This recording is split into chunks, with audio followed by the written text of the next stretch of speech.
Okay, so I have one article for you tonight, and this is from a publication called Out in Perth. That should be self explanatory. And this headline seriously pissed me off. Lawyers for man charged with deliberately infecting others with HIV says it's no longer serious harm. And I'm going to guess it's because there is PrEP available. But if that's the case, why are you infecting people if it is so damn easy to not harm others? I mean, come on. You still have to take medications for the rest of your life. It's not like because you can survive it that somehow it's hunky-dory. I mean, people look badly on the 70s for the fact that we used to have chickenpox parties. You know, this idea, because of course there was no vaccine at the time, you want to get chickenpox out of the way. So if there's a child in your neighborhood who gets chickenpox, you send the neighborhood kids to go play with them so everybody gets chickenpox and you get over it. Now we know that's probably not the way to do it. However, even though there's a vaccine, you still are at risk of shingles. So people who poo-poo those parties, not sure you're actually, doing anything more with the vaccine if you can still get shingles. But anyway, I went a little off topic. So, but similar situation here. Just because they're exposed to HIV, just because you made them HIV positive, just because there are drugs available, doesn't mean that that isn't a shitty thing to do. No, just because drugs are available does not mean it's perfectly cool. They still have to take drugs for the rest of their lives to prevent other people from getting HIV. So I fail to see how. Anyway, to the article. In the UK, a man has been standing trial for failing to tell several sexual partners he had HIV while also failing to take the medications that may have stopped the virus from being passed to 7 young men. Which means this was the whole point. He wanted to infect these people. What kind of freaking psychopath are you that not only did you not reveal that your HIV status, but the very argument you're using as to why this isn't a big deal, you could have prevented going to trial with because, well, you could have just taken the drugs and it wouldn't have been a big flippin' deal. Adam Hall, 43, is accused of having unprotected sex with young men he met online and in bars in the Newcastle area without telling them he was HIV positive while knowing he was infectious. Hall, from Washington, denies raping 5 men and 7 counts of inflicting grievous bodily harm with intent. Okay, now how did we go from he infected these men to raping? Because those are 2 different, very different things. I mean, obviously they would probably not have had sex with him if they knew that he was, well, infectious and he wasn't doing squat to prevent HIV from being transmitted. But that's not rape. So I have no idea why that's in there. People who have HIV and take the prescribed medications can usually achieve an undetectable viral load. But Hall, who was diagnosed with the virus in 2010, stopped taking his medication, leading to accusations he was deliberately trying to infect his multiple sexual partners. Well, yeah. I mean, what other reason is there? Because, I mean, you know that you are going to infect your partners. Unless this guy is dumber than dirt, I'm going to say he damn well knew what he was doing. So, okay, why would he do that?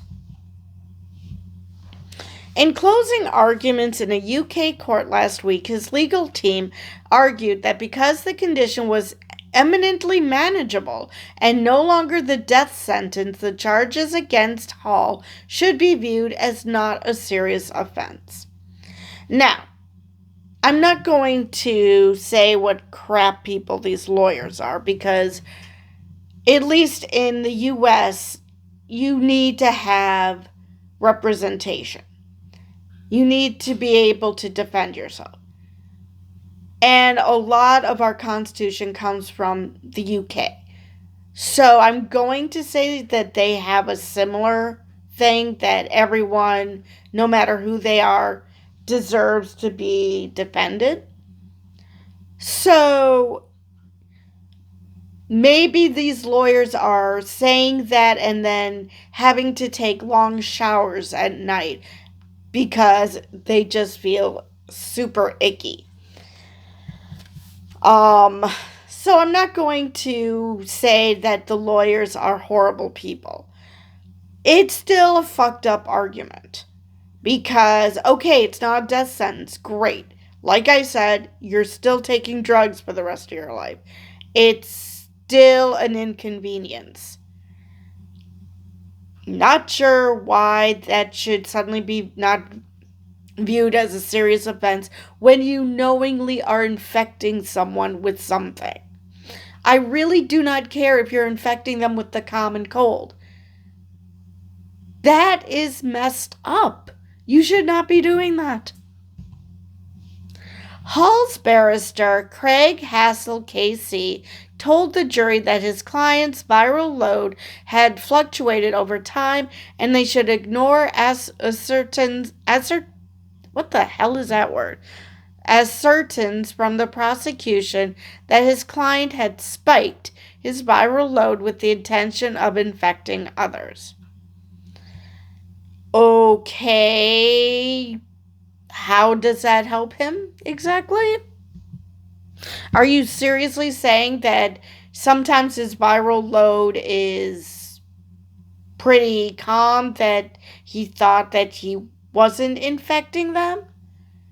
I'm sorry, if you know your viral load fluctuates that greatly, you should just assume that you can infect people.